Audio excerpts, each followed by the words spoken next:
मिलिजुली एकअर्कालाई जोगाउने काम नहोस्, हामी यसलाई अत्यन्त नजिकबाट निहालिरहेका छौँ। आज ट्रेलर र पुरा फिल्मका कुराहरू धेरै आएका छन्। यहाँ अनुसन्धान फ्री र फेयर होस्, निर्दोष कोही पनि नपरोस्, तर दोषी छ भने नेता होस् कि नाता होस् एउटा पनि नछुटोस्। अख्तियारमा रहेका अहिले पनि क्यान्टनमेन्ट घोटाला, white body, यानसेल, Melamchi, धमिजा, Omni, 33 kilo सुनकाण्डहरू अहिले पनि तपाईँको उनीहरूको छानबिन गरी उनीहरूको सर्वस्व हरण गरेर राज्य कोषमा दाखिला गर्नुहोस्, यसले खरबौँ रुपियाँ ल्याउँछ। काण्डमा, शरणार्थीको काण्डमा यो ताप्केको भिड तात्यो, ताप्दै गरेको ताप्के चाहिँ सेलाएको छ। यो ताप्के नसेलाओस्, सिङ्गो देश र अन्तर्राष्ट्रिय समुदायले हेरेको छ, दोषी कोही पनि नउम्कियोस्। यसमा हामी सबैको एउटै आवाज, संलग्न जोसुकै होस्, जुनसुकै दलको होस्, जुनसुकै तहको होस्, ओहदाको होस्, कारबाहीको दायरामा ऊ आउनै पर्छ। जति बेला अर्थतन्त्रले लय गुमाएको छ, 8% आर्थिक वृद्धिको प्रक्षेपण भएको देशमा आज 2% भन्दा कममा हामी रुमल्लिरहेका छौँ। मलाई याद छ अर्थमन्त्रीका दाजु रामशरण महतले 71 सालमा लिएर आउनुभएको नीति तथा कार्यक्रममा त्यति बेला पनि यो स्थायित्व र स्थिरताकै कुरा गरिएका था। को कसौरा हातमा लगेर विदेशीका अगाडि भिख नमाग्नुहोस्, सुनलाई सुन भनेर चिनाऊ, नुनलाई नुन भनेर चिनाऊ। बजेटमा गर्छौँ भनेका कुरा गरेरै छाड्ने, यदि हुन सकेन भने कसका कारण हुन सकेन, सचिव, विभागीय प्रमुख, मन्त्री, प्रधानमन्त्री, सांसदलाई जवाफदेही बनाऊ। यो सर्जरी नै खोजिरहेको अर्थतन्त्रमा यो झारफुक गरेर हामी चाहिँ उम्कन सक्ने अवस्था अहिले नभएको छ। यो मैले विनम्र यहाँसँग चाहिँ निवेदन गरेँ। यो अभ्यास त छैन। हामीको अभ्यास के छ? योजना आयोगले सिलिङ दिन्छ, मन्त्रालयले काम गर्छ र सामान्यतया मन्त्रीहरूको इन्भल्भमेन्ट पनि एउटा दुईवटा कार्यक्रम भन्दा बाहेक अरूमा हुँदैन। त्यसैले अघिकै कार्यतालिकामा एउटा राखेर हेरौँ। झ्याउगिरीको जीवन कथा जस्तो, च्याट जीपीटी जस्तो सरर लेखेको 500 देखि 1000 रुपैयाँमा बजारमा छ्यापी किन्न पाइने डिग्रीको थेसिस जस्तो सङ्कटमा परेको अर्थतन्त्र, भड्खालोमा झाकिएको अर्थतन्त्रको कुरा गर्दाखेरि यो स्थिरता र स्थायित्वकोले यो मलाई लाग्छ यसले चाहिँ न्याय गर्छ। माननीय अर्थमन्त्रीले विगतका वर्षहरूमा जस्तै गरिने छले भरिएको, तात्विक रूपमा विगतका वर्षहरूको भन्दा फरक नरहेको विनियोजन विधेयक 2080 का प्राथमिकता तथा सिद्धान्तहरू प्रस्तुत गर्नुभएको छ। विगत केही वर्षका यिनै दस्तावेज लिएर केही वाक्य र शब्दहरूको हेरफेर गरी प्रस्तुत गरिने नियमित कर्मकाण्डी दस्तावेजकै रूपमा यो आएको हामीले ठानेका छौँ। अहिले अर्थतन्त्र असाधारण अवस्थामा छ। नाकाबन्दी भएको 72-73, कोभिडको सुरुवात भएको 77 र सशस्त्र द्वन्द्वको उत्कर्ष, दरबार हत्याकाण्ड लगायतले असर गरेको 58-59लाई छोड्ने हो भने यस वर्षको आर्थिक वृद्धि दर विगत 3 दशकै सबैभन्दा कम हुने देखिएको छ। त्यसमाथि सरकारको प्रक्षेपण गर्ने क्षमता यति कमजोर देखियो कि 8% आर्थिक वृद्धि दर हुन्छ भनिएकोमा 2% पनि नहुने देखियो। देशको अर्थतन्त्र कता गइरहेको छ यसको आकलन गर्ने, प्रक्षेपण गर्ने हाम्रो क्षमता समेत कमजोर देखिएको छ। यस आर्थिक वर्षको 8 महिनामा गत वर्षभन्दा कम राजस्व सङ्कलन भएको छ। विगत 5 दशकमै राजस्व सङ्कलन पहिलो पटक गत वर्षको भन्दा कम हुने जोखिम देखिएको छ। आर्थिक वर्ष सकिन 2 महिना बाँकी हुँदा सरकारले राखेको लक्ष्यको 51% मात्र राजस्व सङ्कलन भएको देखिन्छ। यस्तो असाधारण अवस्थामा पुगेको अर्थतन्त्रलाई ट्र्याकमा ल्याउन र आम सर्वसाधारणलाई राहत दिन सधैँको जस्तो कर्मकाण्डी योजनाले के होला? सधैँ एउटै कुरा गर्ने, नतिजा चाहिँ अलग अपेक्षा गर्ने हाम्रो बानी हो कि जनतालाई झुक्क्याउने खेल? आशाका पुलिन्दा पस्किने हो कि व्यावहारिक र समाधानमुखी नीति अङ्गीकार गर्ने? असफल नीति र प्रक्रियालाई निरन्तरता दिने कि नयाँ र सृजनात्मक प्रक्रिया अवलम्बन गर्ने?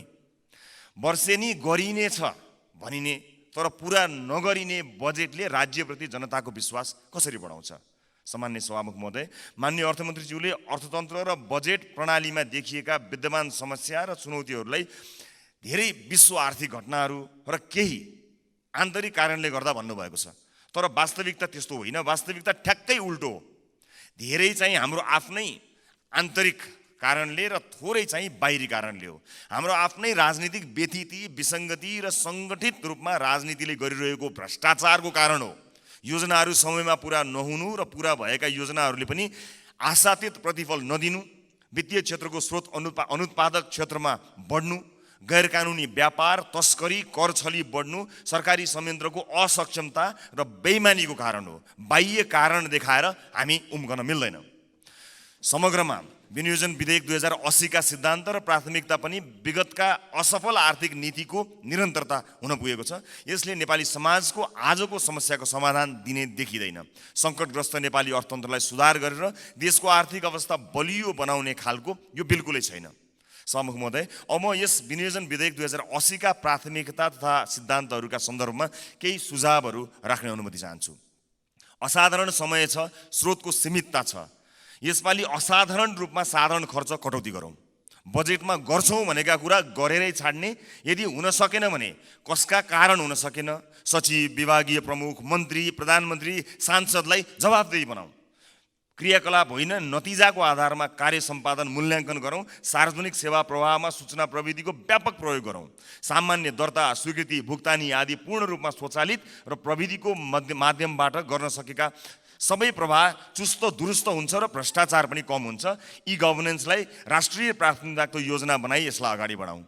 विदेशी लगानी भित्र्याउन हामी छिमेकी मुलुकसँग प्रतिस्पर्धा गर्नुपर्ने अवस्था छ। कुनै पनि विदेशी लगानीकर्तालाई नेपालमा आएर व्यवसाय सुरु गर्न अत्यन्त झन्झटिलो छ। दर्ता गर्न 6 महिनादेखि वर्ष दिन लाग्ने अवस्था छ। व्यवसाय सुरु भइसकेपछि पनि सञ्चालनका क्रममा मुनाफा फिर्ता लैजाने कुरामा, प्राविधिक आयात गर्ने कुरामा धेरै कठिनाइ छन्। मुलुकमा नै राम्रो गरिरहेका विदेशी लगानी भएका कम्पनीहरूले समेत थप लगानी नगरेको अवस्था छ। यसलाई सुदृढीकरण गर्नुपर्छ। त्यसैले मात्र मुलुकमा उद्यमशीलता प्रोत्साहन गर्छ र थप पुँजीलाई आकर्षित गर्नका साथै पुँजी पलायन रोक्छ। त्यस्तै सरकारले गर्ने भनेको ऐन कानुन तर्जुमा र संशोधन, लगानी सम्बन्धी ऐन, गैर आवासीय नेपाली सम्बन्धी ऐन आदिका कुरा अर्थमन्त्रीज्यूले राख्नुभएको छ। यी 3 महिनाभित्र सरकारले संसदमा पेश गरोस्। आगामी आर्थिक वर्षको पहिलो त्रैमासमा यी जरुरी ऐन कानुन निर्माण हो। फरक तरिकाले सके सभामुख महोदय 1 मिनट पनि लगाउँदिन। फरक तरिकाले काम गर्न सकिएन भने फरक नतिजा आउँदैन। अहिलेको सङ्कटबाट मुलुकलाई पार लगाउन माननीय अर्थमन्त्रीज्यूले विनियोजन विधेयकमा के फरक प्राथमिकता र सिद्धान्त लिनुभएको छ, यो संसदलाई विस्तृत व्याख्यासहित जवाफ दिनुपर्छ। माननीय अर्थमन्त्रीज्यूले प्रस्तुत गर्नुभएको विनियोजन विधेयक 2080 का सिद्धान्त र प्राथमिकताबाट हामी कति पनि विश्वस्त हुन सकेका छैनौँ। सम्मानीय सभामुख महोदय, जाँदै म मेरो निर्वाचन क्षेत्रमा भएको दुःखद घटनामा यो शङ्कर कणेल आत्महत्या प्रकरणको छानबिन होस् र न्याय मिलोस् पीडितलाई भन्ने कुराको आवाज पनि उठाउन चाहन्छु। र अहिले भएको भ्रष्टाचारको यो काण्डमा, शरणार्थीको काण्डमा यो ताप्केको बिँड तात्दै गरेको ताप्के चाहिँ सेलाएको छ। यो ताप्के नसेलाओस्। सिङ्गो देश र अन्तर्राष्ट्रिय समुदायले हेरेको छ। दोषी कोही पनि नउम्कियोस्। मिलिजुली एकअर्कालाई जोगाउने काम नहोस्। हामी यसलाई अत्यन्त नजिकबाट निहालिरहेका छौँ भन्दै बिदा चाहन्छु। धन्यवाद। 35 वर्षको संसदीय इतिहासमा हाम्रा अधिकांश अर्थमन्त्रीहरू अमेरिका र युरोप पढेका, अमेरिका र युरोप चाहिँ बुझेका, तर हाम्रो मौलिक भूगोल नपढेका नबुझेका। त्यसैले होला धान खेती र आलु खेतीमा कति पानी चाहिन्छ भन्ने कुरा पनि ज्ञान नभएका। तर नेपालीलाई परनिर्भर बनाउने र नेपालीलाई अहिलेसम्म दास बनाउने एनजिओ र आइएनजिओको चाहिँ राम्रै ज्ञान भएका, अल्फ्रेड मार्शलको थ्योरीको सैद्धान्तिक ज्ञान भएका तर व्यावहारिक ज्ञान नभएका, स्वदेशी उद्योग बन्द गराएर ठुलै क्रान्ति भई युवाहरूलाई खाडी बेच्न राम्रै ज्ञान भएका, दाल र भातको स्वादको राम्रै ज्ञान भएका, दाल र भातको स्वादको ज्ञान बिर्सेका तर म्याकडोनल्ड र केएफसीको स्वाद लिन थालेका, स्वदेशी भन्दा विदेशी सामान मन पराउने अर्थमन्त्रीका कारण आज यो देश 34 वर्षदेखि अर्थतन्त्र ओह्रालोमा छ, मुलुकको बजेट घाटामा छ। यो विनियोजन विधेयक 2080 को सिद्धान्त र प्राथमिकता मैले मजासँग पढेँ। सम्माननीय सभामुख महोदय, यो झ्याउगिरीको जीवन कथा जस्तो लाग्यो। झ्याउगिरीले प्याँ गर्छ पेट पाल्नका लागि, 3 महिनाका लागि मात्रै बाँच्छ। झ्याउगिरीको जीवन कथा जस्तो, च्याट जीपीटी जस्तो सरर लेखेको 500 देखि 1000 रुपैयाँमा बजारमा छ्यापछ्यापी किन्न पाइने डिग्रीको थेसिस जस्तो जस्ट कपी एन्ड पेस्ट मलाई लाग्यो। त्यो भए हुनाले यस्ता सिद्धान्त बनाउँदाखेरि मान्छे बसेर विज्ञ बसेर छलफलका आधारमा लेखियोस्। र अर्को सम्माननीय सभामुख महोदय,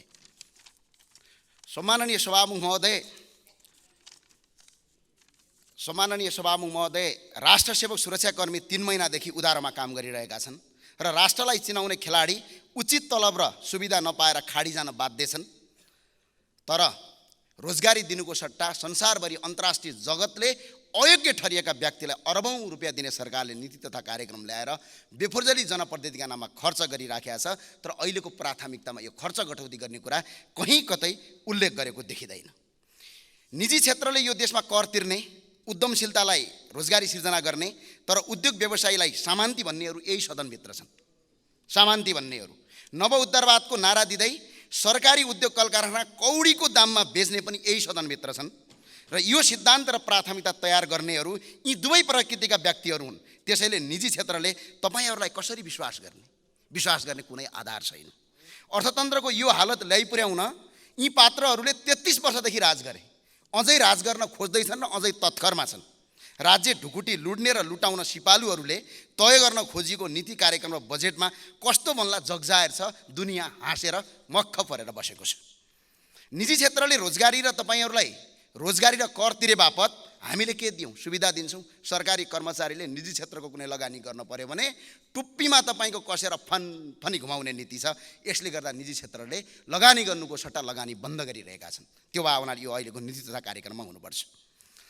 अहिलेको प्राथमिकता र सिद्धान्त तय गर्दा भ्रष्टाचारीहरूको सम्पत्ति छानबिन गरी सर्वस्व हनन गर्ने, राज्य कोषमा दाखिला गर्ने कुरा किन लेख्न नसकेको सम्माननीय अर्थमन्त्रीज्यू? यो लेख्न पर्थ्यो। यहाँ के चलिरहेछ? प्रधानमन्त्रीले एउटा अधिवेशन सकेर बजेट अधिवेशन सुरु हुँदै गर्दा सरकारले पूर्णता पाएको छैन। कर्मचारीहरू र सरकारी निकायका मानिसहरू मन्त्रीलाई के भन्छन्? यो आज 1 दिने सरकार, 2 दिने सरकार। त्यो भएर यसो आयु नभएको सरकारले केही पनि गर्न सकिँदैन भनेर केही पनि काम गर्दैनन्। र अर्थमन्त्रीले भनेको कुरा कता कता सुन्न आउँछ। गभर्नरले दाहिने कानले सुनेर बायाँ कानले उडाएर पछाडिदिन्छन्। यो सरकारले विश्वासको मत कहिले लिने हो? छिटो लगिहालौँ, स्थायीको सरकार बनाऊँ, त्यसपछि मात्र मुलुकका एपलोड गर्न सकिन्छ भन्ने कुरा मलाई लाग्छ। र सम्माननीय सभामुख महोदय, हामी विदेशका कम्पनीका गाडी, मोबाइल र फ्रिज बेचेर धनी हुँदैनौँ। हामीले जलस्रोत, कृषि र पर्यटन, जडीबुटी उत्पादन बेचेर धनी हुने हो। यहाँ काठ बेच्न नपाइने, जडीबुटी बेच्न नपाइने, खनिज बेच्न नपाइने, नेपालमा उत्पादन भएका मदिरा बेच्न नपाइने कानुन छ। किसानले मल पाउँदैन, किसानका उत्पादन बेच्न नपाइने, तर विदेशबाट आएका गरेका अरबौँको तरकारी र अरबौँ रुपियाँ विदेश जान पाउने यो देशमा नीति छ। प्राकृतिक अनुकूल प्रयोग गर्न नपाउने, प्राकृतिक स्रोतलाई प्राकृतिक अनुकूल प्रयोग गर्न नपाउने कानुन छ। अनि मुलुक चाहिँ कसरी समृद्धिको बाटोमा जान्छ? जुम्लाको स्याउले करिब 6 अर्ब, कर्णालीको जडीबुटीले करिब 34 अर्ब र तराईको काठले करिब 18 अर्ब चीन, भारत र मलेसिया जाने राज्य कोष बचाउन सक्छ र लाखौँको रोजगारी सिर्जना हुन्छ। अर्थमन्त्रीको सिद्धान्त र प्राथमिकता यतातिर हुनुपर्छ। कता कता तपाईँको कपी एन्ड पेस्टतिर होइन कि यतातिर हुनुपर्छ भन्ने म ध्यान आकर्षण गराउन चाहन्छु। अधिकांश नागरिकले वार्षिक प्रत्यक्ष र अप्रत्यक्ष गरी करिब लाखौँ रुपियाँ कर तिर्छन्, तर कर तिरे राज्य कोषमा दाखिला हुनुको सट्टा कर्मचारी र बिचौलियाको खल्तीमा दाखिला हुन्छ। त्यसैले सम्माननीय अर्थमन्त्रीज्यूलाई मेरो अनुरोध छ, भ्याटदेखि भन्सार करसम्म डिजिटल कर प्रणाली लागू गर्नुहोस्। त्यो सिद्धान्त र प्राथमिकता राख्नुहोस्। कर दर नबढाई खरबौँ रुपियाँ राज्य कोषमा दाखिला हुन्छ। त्यसले विदेशी ऋण लिनु पर्दैन, स्वदेशमै हामीले पैसा जति पनि कमाउन सक्छौँ। शिक्षामा निशुल्क र गुणस्तरीय छैन, स्वास्थ्य निशुल्क छैन, न्याय निशुल्क छैन, खानेपानी निशुल्क छैन, बिजुली निशुल्क छैन, रोजगारी निशुल्क छैन, सडकमा गुणस्तरीय छैन। अनि नागरिकले कर चाहिँ केका लागि तिर्ने? जनप्रतिनिधि र कर्मचारी र बिचौलियालाई तपाईँको पाल्नका लागि नागरिकले कर तिर्ने, त्यही भएर नागरिकले कर तिर्दैनन्। त्यसैले सम्माननीय अर्थमन्त्रीजीलाई मेरो अनुरोध छ, करको दायरा बढाएर नागरिकलाई शास्ति दिने होइन, तर नागरिकले कर तिरे बापत सुविधा के पाउने, के सुविधा दिने कुरामा अर्थमन्त्रीज्यूको नीति तथा सिद्धान्तमा प्राथमिकता हुनुपर्छ भन्ने कुरा मलाई लाग्छ। त्यही भएर सम्माननीय अर्थमन्त्रीज्यू र यहाँ उपस्थित सबैलाई म अनुरोध के भन्न चाहन्छु भने बजेट विनियोजन हुन्छ, बडा गजबको आधारमा हुन्छ, जनसङ्ख्याका आधारमा। काठमाडौँमा 1 करोडमा हुने काम जुम्लामा 1 अर्बमा हुँदैन। अनि त्यही भएर बजेट विनियोजन गर्दाखेरि जहिले पनि जनसङ्ख्याका आधारमा होइन, भौगोलिक र विकटताका आधारमा विनियोजन गर्नुपर्छ।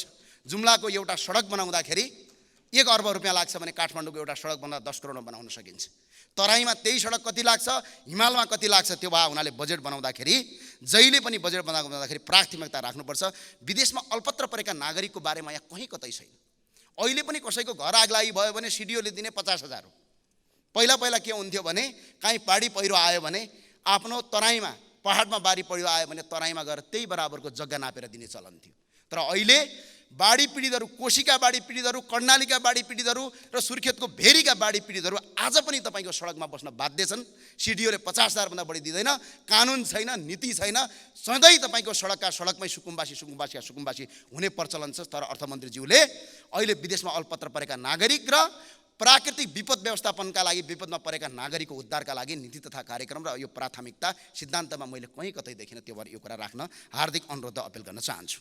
र अर्थतन्त्रलाई कसरी बढाउने, विदेशीको ऋण नलगेर भन्ने कुरा पनि होला। यसका कारण छन् पञ्चायतकालदेखि अहिलेसम्मका उच्च ओहदामा बसेका सार्वजनिक व्यक्तिहरूको सम्पत्ति हरण गरेर राज्य कोषमा दाखिला गर्नुहोस्, खरबौँ रुपियाँ यहीँ आउँछ, अन्त कहीँ पनि जानु पर्दैन।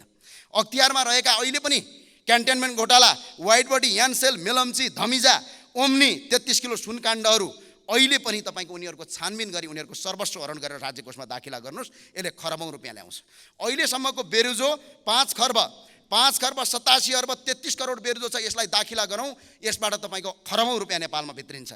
प्रदेशका नाममा अहिले 5 वर्षमा करिब एकैछिन सम्मानज्यू 16 खर्ब 1 मिनट मात्रै 16 खर्ब रुपियाँ खर्च भएको छ। यो प्रदेश खारेज गरेर 16 खर्ब राज्यमा 7वटा तपाईँको उद्योग खोलौँ, मुलुक सही बाटोमा जान्छ। नेपालमा वैदिक सनातन हिन्दू सहितको तपाईँको राष्ट्र घोषणा गरौँ, बुद्ध हिन्दू किराँत सहितको तपाईँको धार्मिक पर्यटक भित्रायौँ भने देशमा खरबौँ आम्दानी हुन्छ। त्यही भएर सम्माननीय अर्थमन्त्रीज्यू सबै माननीयज्यूलाई सुनको कचौरा हातमा लगेर विदेशीका अगाडि भिख नमाग्नुहोस्। सुनलाई सुन भनेर चिनाउँ, नुनलाई नुन भनेर चिनाउँ। यो देश समृद्ध गर्ने बाटो यही देशको स्रोत र साधनलाई प्रयोग गरौँ। हस्, धन्यवाद। जय राष्ट्रवाद, जय नेपाल। सम्माननीय सभामुख महोदय, आज 27 गते हामी विनियोजन विधेयकको सिद्धान्त र प्राथमिकतामा छलफल गरिरहेका छौँ। छलफल सकिएपछि आज हामी संसदको तर्फबाट अर्थ मन्त्रालय, मन्त्री परिषद, योजना आयोगलाई यहाँको एउटा प्रतिवेदन पठाउँछौँ। सिद्धान्त त यो प्रतिवेदनमा आधारित भएर विनियोजन विधेयक बनाउनुपर्छ। तर के हामी यसरी बनाउन सक्छौँ? अर्थ मन्त्रालयमा करिब अहिले सबै मन्त्रालयको बजेट लक भएर बजेट छापिनुपर्ने अवस्थामा छ र केही दिनमै छापिन्छ। त्यसो भए हामीले यत्रो दिन छलफल किन गरेको? समय व्यर्थ किन फालेको? किन गरेको भने योभन्दा पहिला पनि गरेको भएकोले यो पटक पनि गरेको। यो श्राद्धमा बिरालो बाँधेको जस्तै हो। यो तरिकालाई अब हामीले बदल्नुपर्छ, बदल्न सकिन्छ। कार्तिकमा स्रोत समितिको बैठक राखौँ, खर्चको सीमा निर्धारण गरौँ। मङ्सिरमा सरकारले विनियोजन विधेयकको सिद्धान्त संसदमा प्रस्तुत गरोस्, 1 महिना संसदमा छलफल गरौँ। पुसमा संसदबाट पारित भएको सिद्धान्तको आधारमा मन्त्रालयलाई सम्बन्धित सिलिङ र मार्गदर्शन पाओस्। यसको आधारमा मागबाट मन्त्रालयबाट प्राप्त कार्यक्रमसहित फेरि संसदमा आओस्, हामी छलफल गर्छौँ। हामी अर्थ समिति लगायत अरू विषयगत समितिमा पठाउँछौँ। त्यस पछाडि यो बजेट निर्माण गर्ने क्रम अर्थ मन्त्रालयबाट सुरु हुन्छ र यो सँगसँगै यो बजेट कार्यान्वयन गर्न चाहिने ऐन नियमको जुन सूची हुन्छ त्यो पनि चैतमा संसदमा प्रस्तुत हुन्छ।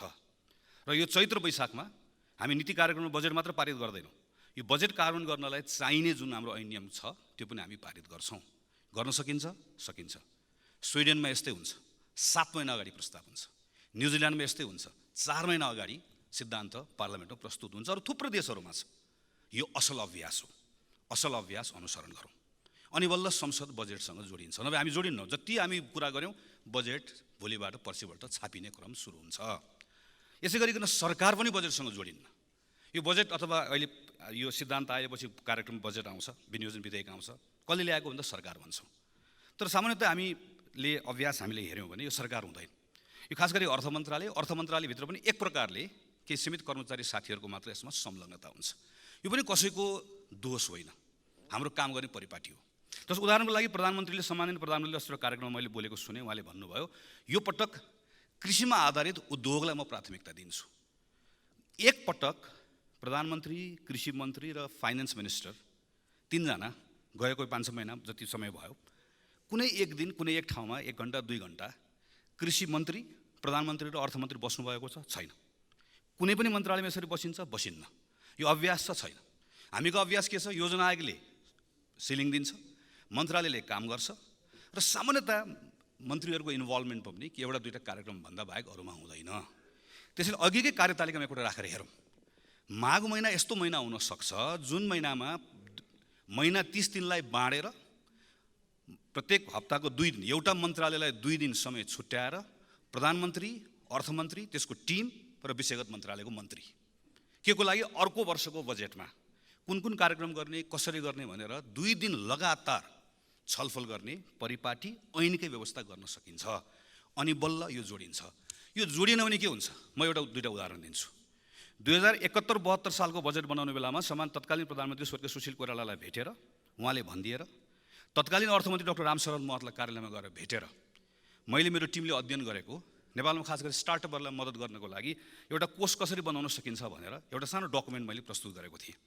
त्यो डकुमेन्टको आधारमा बजेटमा आयो नवीन विचार भएको तर लगानी योग्य पुँजी स्रोत नभएको साना र मझौला व्यवसायी मध्यम व्यवसायी आविष्कारकर्तालाई सुरु पुँजी उपलब्ध गराउनको लागि स्टार्टअप फन्ड बनाउने र 50 करोड रुपियाँ बिउ पुँजी राख्ने र एनआरएलले पनि थप्ने।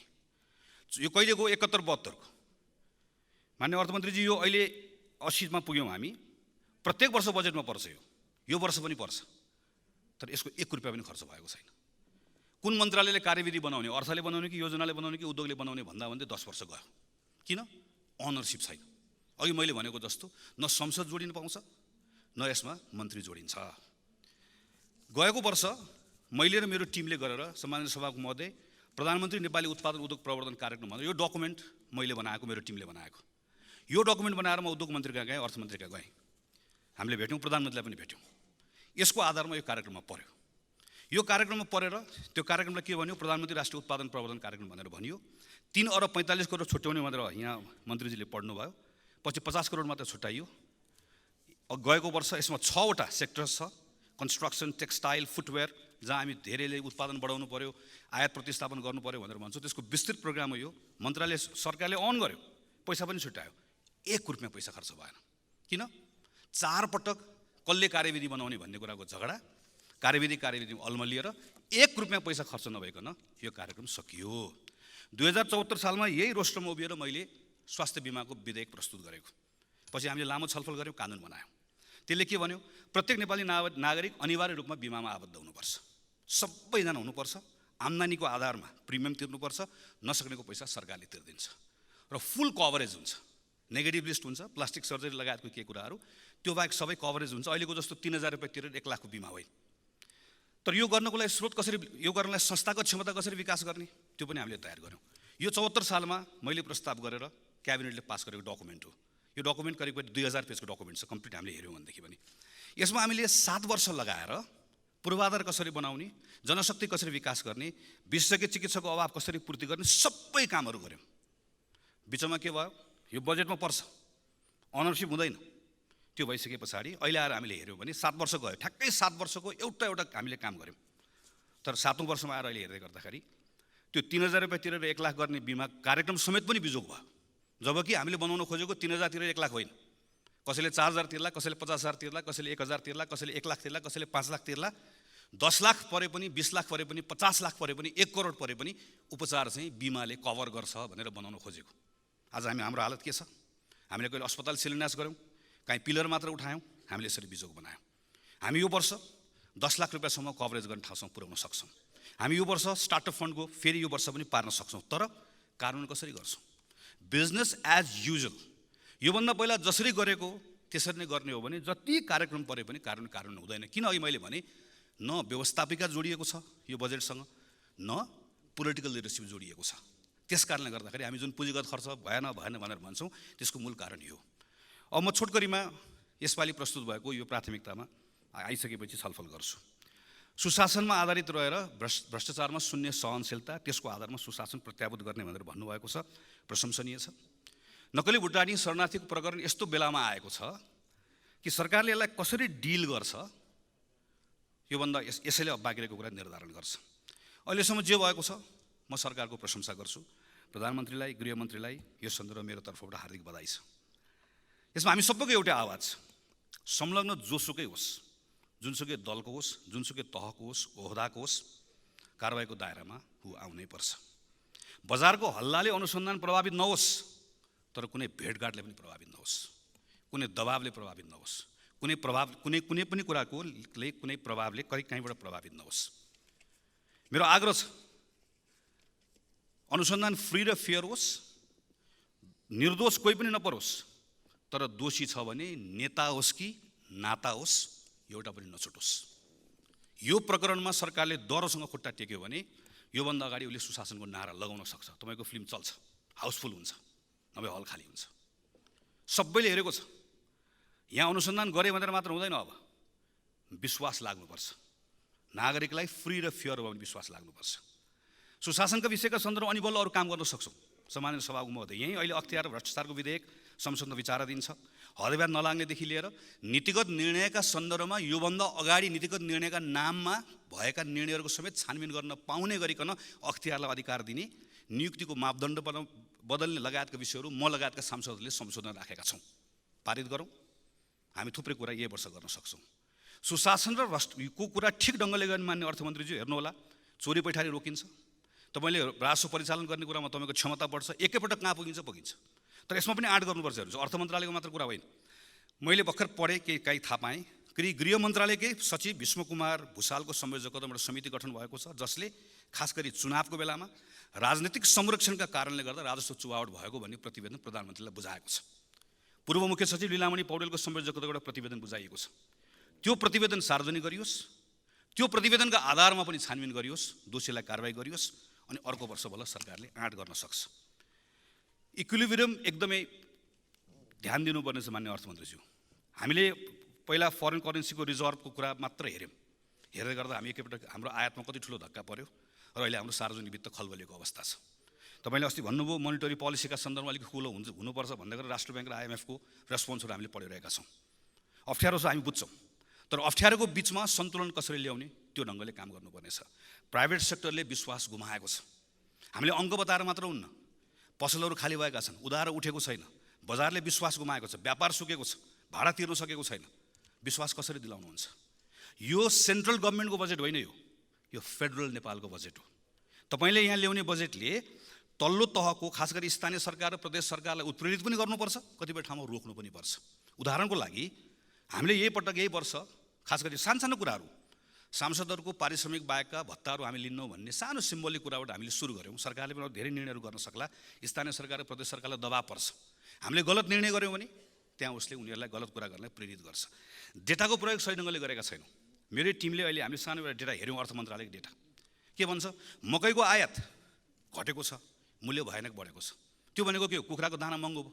कुखुराको दाना महँगो हुँदै गर्दा त माछा र अन्डाको भाउ बढ्नुपर्ने हो नि। मासु र अन्डाको भाउ बढेन किन? यति धेरै मासु र अन्डा अहिले चोरी पैठारी भएर आएको छ नेपालभित्र, जसले गर्दा हाम्रो कृषकहरू मारमा परेका छन्। अर्थ मन्त्रालयकै डेटा हामीले हेऱ्यौँ भने सफ्ट ड्रिङ्कमा मात्रै चैत्र 8 गतेसम्म मैले हेरेको 8,000 भन्दा बढी, 900 टन भन्दा बढी कन्सन्ट्रेट आयात गरिएको छ। 5.5 अरब पैसा बाहिर गएको छ। यो डेटाहरूको आधारमा हामीले करका कतिपय कुरा निर्धारण गर्ने हो नि। किन हामीले सिङ्गल युज प्लास्टिक ब्यागमा 1000% भन्दा बढी ट्याक्स नबढाउने? किन यो सफ्ट ड्रिङ्कमा हामीले चाहिँ कैयन गुना किन हामीले ट्याक्स नबढाउने? त्यसो भनेदेखि सँगसँगै फेरि नेपाली किसानलाई प्रोटेक्सन किन नगर्ने? यस्ता ठाउँहरू हेर्नुपर्ने छ। म टुङ्ग्याउँछु सम्मान्य सभामुख महोदय, यो त अहिलेका कुराहरू हुन्। योभन्दा बाहेक एकचोटि समय लिएर अहिले हामीले ज्वरो आएको छ, ज्वरो कसरी निको पार्ने कुरा त गर्नै पर्ने छ। तर हाम्रो अर्थतन्त्रलाई रोग लागेको छ। यो रोग रातारात लागेको होइन, कुनै एउटा व्यक्तिको कारणले गर्दा मात्र होइन। यसका केही संरचनागत समस्याहरू पनि छन्। हामी सबैबाट केही न केही कमजोरी भएको छ। नेपाली कङ्ग्रेस पार्टीको तर्फबाट भन्दैछु, यत्रो वर्ष सरकार चलाउँदै गर्दा हामीबाट पनि कमजोरीहरू भएका छन्। कतिपय नीतिहरू सही नभएका छन्, कतिपय ठिक काम गरेका छौँ। ठिक काम गरेको कुरामा गौरव गरौँ, त्यसको स्वामित्व लिउँ। गलत कतिपय कुराहरू भएका छन्, त्यसलाई सच्याउँ, स्वीकार गरौँ। हामी सबैबाट कहीँ न कहीँ कमजोरी भएको छ भन्ने मानेर हाम्रो संरचनागत समस्या हल गर्ने कुरामा पनि तपाईँले कठोर कदम चाल्नुपर्नेछ, जोखिम उठाउनु पर्नेछ। तर यो बजेटबाट अहिले विश्वास कायम गर्नु, अहिले सुशासनको केही स्थितिहरू हामीले छ भन्ने केही कुरा स्थापित गऱ्यौँ भने तपाईँकोसँग पोलिटिकल क्यापिटल बढ्छ। तपाईँसँग त्यो राजनीतिक पुँजी भयो भने आगामी वर्ष तपाईँले अर्को वर्ष दोहोरोसँग कदम चाल्न सक्नुहुन्छ र संरचनागत समस्या हल गर्ने बाटोमा लिएर जान सक्नुहुन्छ। दोहोरो कदम चाल्नुहोस् भन्ने शुभकामनासहित मेरो कुरा टुङ्ग्याउँछु। धन्यवाद, नमस्कार, जय नेपाल। सम्माननीय सभामुख महोदय, हिजो पेश भएको विनियोजन विधेयक 2080 का सिद्धान्त र प्राथमिकतामा धेरै पर्ने विषयहरू परेका छन्। केही छुटाउन नहुने मुद्दाहरू छुटेका छैनन्। भनिदिनु पर्ने, सुनाइदिनु पर्ने कुराहरू पनि ल्याइएको नै छ। अर्थमन्त्रीज्यू भन्नुहुन्छ आर्थिक वृद्धि गराइदिन्छु, सुशासन दिन्छु, जलवायु परिवर्तनको असर न्यूनीकरण गरिदिन्छु, सङ्घीयताको सबलीकरण गर्छु, सामाजिक न्याय दिन्छु, निजी क्षेत्रको मनोबल म उकास्छु। तैपनि किन आज खल्लो छ माहौल? किन हामी एउटा उत्साहहीन कर्मकाण्डमा सामेल भइरहेको जस्तो अनुभूति भइरहेको छ? मलाई लाग्छ यो यथास्थितिवादी निबन्धले सम्पूर्ण नीति, योजना, बजेट निर्माण र शासकीय प्रक्रिया नै अविश्वसनीय भइरहँदा सच्चिने, सुधार्ने, सपार्ने गुन्जायस हामीले भेटिरहेका छैनौँ कि? सभामुख महोदय, त्यो सेन्स अफ अर्जेन्सी मैले यहाँ देखिरहेको छैन। आज मुलुकभित्र र बाहिर ठुल्ठुला संरचनात्मक फड्कोका साक्षी हामी छौँ। जनसाङ्ख्यिक बनोटले हाम्रा सारा आर्थिक उन्नयनका सम्भावनाहरूमा ठुलो दबाब पारेको छ। 10औं लाखको हाराहारीमा विदेश पलायन भएका छौँ। 32-35 जिल्लामा अभूतपूर्व निर्जनीकरण भइरहेको छ। बसाइसराई र सहरीकरणका मुद्दाले दिगो विकास र समग्र सर्वाङ्गीण विकासका मुद्दाहरूलाई असाध्यै पेचिलो बनाइरहेको छ। छोटो समयमा ठुल्ठुला प्रगति गर्नु छ। प्रविधिमा यत्रो छलाङ छ। डिजिटल इकोनोमीको कुरा गरिएको छ, तर नेपालमा अझै पनि बुझाइ एउटा वेबसाइटमा भएको फारमलाई डाउनलोड गर्ने कुरालाई नै हामीले चाहिँ IT फ्रेन्डली भनेर परिभाषित गरिरहेका छौँ। यत्रो आर्टिफिसियल इन्टेलिजेन्स, अटोमेसन, चौथो औद्योगिक क्रान्ति, फोर्थ इन्डस्ट्रियल रेभोल्युसनका कुराहरूले समाज र हाम्रो अर्थतन्त्रमा उथल पुथल भइरहेको छ। जलवायु परिवर्तनका कुराहरू छन्, तर त्यो सँगसँगै हिमालय, हिन्दुकुश क्षेत्रमा त्योभन्दा पनि थप पेचिलो विषय छ, एलिभेसन डिपेन्डेन्ट वार्मिङ। बाँकी दुनियाँ 2 डिग्री सेन्टिग्रेडले तात्यो भने पनि हाम्रा हिमालहरूमा त्यसमा थप 0.6 डिग्रीले चाहिँ अरू बढोत्तरी हुने जोखिम हामी कहाँ छ। विश्वका उत्पादन मोडलहरू, आपूर्ति श्रृङ्खलाहरू, ग्लोबल भ्यालु चेनका यी मोडलहरूले लगानी, व्यापार, विनिमय, रोजगारीका स्वरूपमा भारी परिवर्तनहरू ल्याइरहेको छ। भारत, चीन, पूर्वी एसियाको पुनरुदयले अवसर र चुनौती सँगसँगै लिएर आएको छ। विकासका लागि वित्त, डेभलपमेन्ट फाइनान्सको ल्यान्डस्केप तलमाथि परिसकेको छ, उथल पुथल भएको छ। अनुदानहरू सुकिरहेका छन्। सहुलियतपूर्ण ऋण अब कसिलो र सशर्त हुँदै गएको छ र सस्तो पुँजी अब दुर्लभ भइरहेको छ। त्यो छोटो समयमा ठुलो छलाङ मार्ने, अभूतपूर्व चाहिँ पुँजी निर्माण गर्ने अवसरहरू साँगुरिँदै गएका छन्। यस्तो बेलामा यस्तो खालको प्राथमिकीकरण र सेन्स अफ अर्जेन्सी मलाई लाग्छ सरकारले आफ्नो सिद्धान्त र प्राथमिकतामा पार्नुपर्छ। अझै पनि समय छ। नीति तथा कार्यक्रममा यी कुराहरू झल्किउन् भन्ने मेरो आग्रह माननीय अर्थमन्त्रीज्यूलाई छ। अहिले 6वटा जुन प्राथमिकता सैद्धान्तिक कुराहरू ल्याइएको छ, त्यसमा पनि मेरो केही टिप्पणीहरू छन्। आर्थिक वृद्धि र स्थायित्वका कुराहरू जायज नै हुन्, तर यस्तो समयमा हामीले आर्थिक वृद्धि र स्थिरताका कुरा गरिरहेका छौँ जति बेला अर्थतन्त्रले लय गुमाएको छ। 8% आर्थिक वृद्धिको प्रक्षेपण भएको देशमा आज 2% भन्दा कममा हामी रुमल्लिरहेका छौँ। मलाई याद छ अर्थमन्त्रीका दाजु रामशरण महतले 71 सालमा लिएर आउनुभएको नीति तथा कार्यक्रममा त्यति बेला पनि यो स्थायित्व र स्थिरताकै कुरा गरिएका था। अर्थतन्त्र त्यति बेला लयमा थियो। लयमा भएको अर्थतन्त्र हुँदाखेरि स्थिरताका कुरा गर्न सक्छ। सङ्कटमा परेको अर्थतन्त्र, भड्खालोमा जाकिएको अर्थतन्त्रको कुरा गर्दाखेरि यो स्थिरता र स्थायित्वकोले यो मलाई लाग्छ यसले चाहिँ न्याय गर्दैन। त्यसैले आजका ती 4-4वटा खाडलहरू, वित्तीय खाडलहरू छन्। तपाईँले 733 अर्बको राजस्व उठाउनुभयो हिजो साँझ 5 बजेसम्म, खर्च गर्नुभएको छ 1016 अर्ब। त्यत्रो खाडल कसरी पुरा गर्ने? कर्जा, लगानी र आर्थिक वृद्धि बीचको त्यत्रो भ्वाङ छ। कर्जा नियमित रूपमा 20-22% वृद्धि भइराखेको छ। त्यसको अर्थतन्त्रको गतिसँग, वृद्धि दरसँग सामञ्जस्य हामीले देखिरहेका छैनौँ। कहाँ चुइरहेको छ त्यत्रो हाम्रो चाहिँ दुर्लभ पुँजी। वस्तु सेवाको आयात र निर्यात बीचको खाडल जगजायर नै छ। उपभोग र उत्पादनको खाडल जगजायर नै छ। यी यावत कुराहरूमा चाहिँ हामीले अलिक फरक ढङ्गले त्यो सेन्स अफ अर्जेन्सी र प्रायोरिटाइजेसनमा अलिकति पुनर्मूल्याङ्कन गर्नुहोस् भन्ने मेरो आग्रह छ। दोस्रो, सामाजिक न्यायका मुद्दाहरू लिएर आइएका छन्। शिक्षा, स्वास्थ्य, खानेपानीका कुराहरू छन्। यसमा पनि विगत 30-32 वर्षमा ठुलो परिवर्तन आइसकेको छ। हामी परिमाणात्मक विकासबाट अब गुणात्मक विकासमा गएका छौँ। 48 साल, 50 साल, 50 को दशकमा हामीले स्कुल भवन माग गऱ्यौँ, खानेपानी माग गऱ्यौँ, धुलाम्मे बाटो नै सही त्यो माग गऱ्यौँ। तर अहिले स्कुल छन्, विद्यार्थीहरू स्कुल पनि जान्छन् थोरै सङ्ख्यामा भए पनि, तर त्यहाँ पढाइ हुँदैन, त्यहाँ सिकाइ छैन। आजको चुनौती भनेको स्कुल निर्माण गर्ने होइन, त्यहाँ सिकाइको सङ्कटलाई कसरी सम्बोधन गर्ने भन्ने हो। स्वास्थ्य चौकी छ, दक्ष सेवा छैन। म तनहुको निर्वाचनमा सामेल हुँदै गर्दाखेरि मलाई एकजना बुढी आमाले भन्नुभयो, बाबु त्यहाँ बगलकै स्वास्थ्य चौकीमा कोरोनाको सुई आएर बसेको 3 महिना भएको रहेछ, हामीलाई कसैले पुछेन, कसैले आएर लगाइदिएन। त्यसैले चुनौतीहरू यो खालका छन्। अहिले म्यालन्युट्रिसन, कुपोषणको महामारी नै छ यो देशमा। सिङ्गो पुस्ताकै 1/3 जनतालाई यसले प्रताडित गरेको छ। त्यसैले यो फर्स्ट जेनेरेसन डेभलपमेन्ट च्यालेन्जबाट अब हामी सेकेन्ड जेनेरेसन डेभलपमेन्ट च्यालेन्जमा गएका छौँ। यो कुरो एकदमै कन्भिन्सिङ तरिकाले प्रतिबिम्बित हुनुपर्छ। त्यो यो दस्तावेजमा मैले पाइनँ र आगामीमा यो सुधार गर्दै जानु होला भन्ने मेरो आग्रह छ अर्थमन्त्रीज्यूलाई। दिगो विकास र जलवायु परिवर्तनका कुराहरू आएका छन्। यसमा हिजो मैले सुने अर्थमन्त्रीज्यूबाट फिस्कल स्पेस अलिकति टाइट छ, मोनेटरी उपकरणहरूबाट मात्रै हामी अगाडि जान्छौँ भन्नुभयो। त्यो गलत हो। फिस्कल स्पेस खोज्न सक्ने हो भने, सृजनशील हुन सक्ने हो भने व्यापक स्पेस अझै पनि छ र यसको लागि तपाईँले यही जलवायु परिवर्तनको मुद्दा, यही दिगो विकासकै मुद्दाबाट पनि अगाडि बढ्न सक्नुहुन्छ। बार्बेडोस भन्ने एउटा सानो टापु छ, मिया मोटली त्यहाँका प्राइम मिनिस्टर हुनुहुन्छ। 2,80,000 जनसङ्ख्या भएको, मेरो तनहुँ जिल्लामा 3,15,000 जनसङ्ख्या छन्। तनहुँभन्दा सानो बार्बेडोसको नेताले अहिले सम्पूर्ण विश्वकै वित्तीय आर्किटेक्चरलाई उथलपुथल गरिदिइराख्नु भएको छ ग्रिन फाइनेन्सको दृष्टिबाट। र हामी जस्ता गरिब देशहरूले पनि कसरी सौविध्य यो क्लाइमेट फाइनेन्स, ग्रिन क्लाइमेटका कुराहरू गर्न सक्छौँ भनेर भनिराखेका छन्। ग्रिन क्लाइमेट फन्ड भन्ने चाहिँ कोरियामा स्थित अन्तर्राष्ट्रिय संस्था छ। त्यहाँ वरिष्ठ तहमा रहेका नेपाली मेरा साथीहरूले भन्दैछन् कुनै योजना छैन, कुनै तयारी छैन। अहिले अलिकति विश्वसनीय 2-3वटा चाहिँ कार्ययोजना पेश गर्ने हो भने $100-200 मिलियन, 10-20 करोड चाहिँ एकदमै ग्रान्ट मनी पनि त्यहाँबाट उपलब्ध छ भन्ने कुराहरू छन्। एसडिजीको रोडम्याप हामीले बनायौँ 2018मा, करिब वार्षिक औसत 20 खर्ब लाग्छ भनेर। त्यो सम्पूर्ण डिरेल भएको छ। यसबारे नेपाल सरकारको के छ धारणा? त्यो लिकबाट बाहिर गएको हाम्रो एसडिजीको रोडम्यापलाई फेरि लिकमा फर्काउने के छ कार्ययोजना? त्यो पनि अब नीति तथा कार्यक्रममा हामी मिहिन ढङ्गले त्यसको अनुगमन गर्नेछौँ, तपाईँहरूलाई हामी उत्तरदायी बनाउनेछौँ।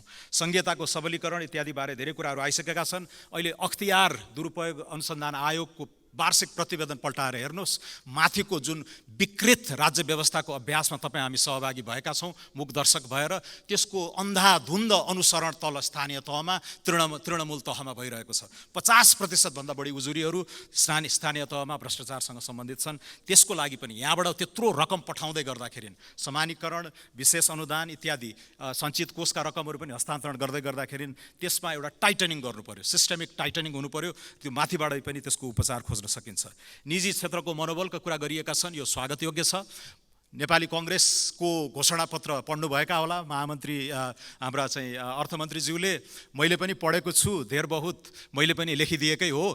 त्यहाँ ओम्निबस आर्थिक सुधारका कुराहरू गरिएका छन्। 24 देखि 48वटा चाहिँ ऐनहरूको खारेजी, संशोधन इत्यादिबारे कुरा गरिएका छन्। आफ्नै घोषणापत्र पढेर त्यसलाई पनि कार्यान्वयनमा उतार्नु होला। निजी क्षेत्रले लामो समयदेखि उठाउँदै आएको विषय तपाईँले यसलाई चाहिँ न्याय गरिदिनु होला। यो हैरानी र झन्झटको चक्र, यो दुष्चक्रबाट हामीले नेपाली अर्थतन्त्रलाई बाहिर लिएर आउनुपर्नेछ। सुशासनका कुराहरूमा अब धेरै कुरा भनिराख्नु परेन। सेवा प्रवाहसँग जोडेर यसलाई अलिकति न्यूनीकरण गर्न खोजिएको छ। यो नीतिगत भ्रष्टाचार र आर्थिक कुशासनको विषय जुन असाध्यै महत्त्वपूर्ण छ, हाई क्राइम्स र ग्रान्ड लार्सेनीको मुद्दा मैले जुन सार्वजनिक रूपमै उठाइरहेको छु, त्यसको पनि अलिकति सम्बोधन होस् भन्ने मेरो चाहिँ चाहना छ।